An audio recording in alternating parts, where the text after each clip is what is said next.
Nagtagumpay nga si Miguel na ma-defuse ang unang bomba at ipinalam niya ito agad sa lahat. Sinabihan naman ni Greg si GB na putulin niya ang white na wire sa bomba. Habang si Andres, pinagbabaril naman siya ni Munoz kaya tumilapon siya nito at buti na lamang nakasuot siya ng bulletproof. Lalapit na sana si Munoz sa kinaroonan ni Andres upang patayin niya ito. Buti na lamang naunahan ito kagad ni Andres at pinagbabaril niya si Munoz. Ipinaalam kaagad ni Andres sa team na patay na si Munoz.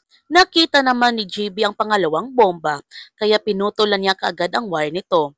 Ipinaalam niya ito kaagad kay Miguel na na-defuse na niyang isang bomba at dalawa na lamang ang natitira. Pero sa pangalawang bomba na titira, nahihirapan si na GB at Miguel na ma-defuse ito dahil nahirapan si Miguel na hanapin ang tamang wire na kanyang puputulin habang si GB bigla na lamang umatake ang kanyang sakit.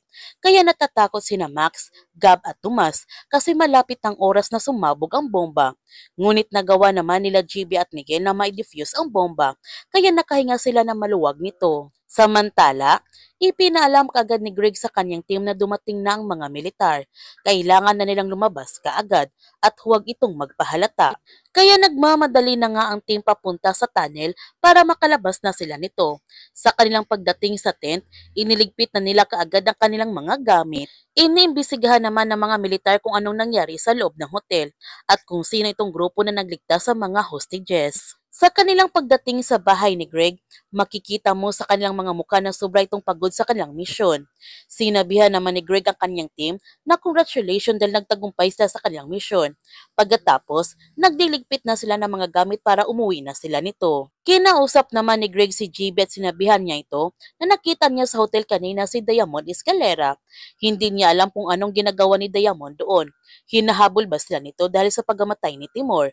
Meron na kayang na-compromise sa kanila. Kaya huwag natin palalapasin ang kapanapanabik ng mga tagpo sa incognito.